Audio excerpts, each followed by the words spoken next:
हम डेली 10 सवाल लेते हैं और 10 सवाल आपको हर रोज अगर तुमने किए तो तुम्हारे मंथ में कितने सवाल हो जाएंगे, तो 300 सवाल।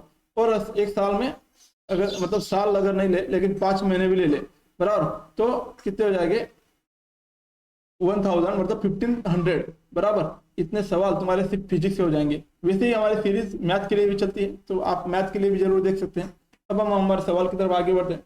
हमारा सवाल क्या है, if L denotes the inductance of an inductor through which a current I is flowing, then the dimensional formula of L I square is। अब देखो हमें डायमेंशनल फॉर्मूला पूछा गया है किसका, यल मतलब क्या है, इंडक्टेंस है बराबर।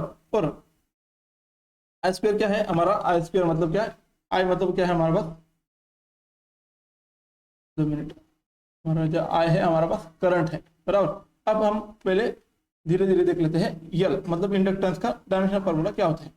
हम हमें अगर नेट पे हम सर्च करें डायमेंशनल फार्मूला तो हमें बहुत बड़ा एक टेबल मिल जाएगा।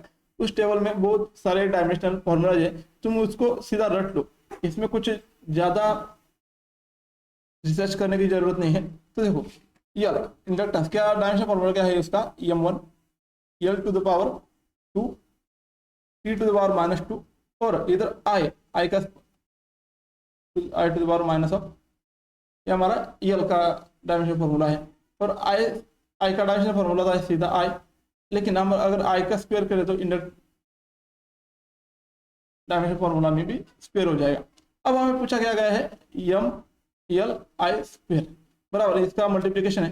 तो अगर हम इसका मल्टीप्लिकेशन करें तो यहाँ पे क्या आ जाएगा, m1 L2 T to the power -2 I to the power -2 और इधर का आई का स्क्वायर बराबर।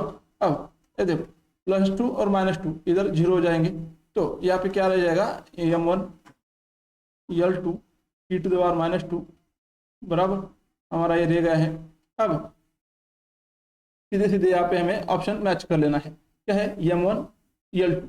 अब देखो m1 और L2 किधर है, इधर, और T टू द पावर -2 मतलब कैंसिल आ गया हमारे पास ऑप्शन ऑफ बी बराबर। आसान था।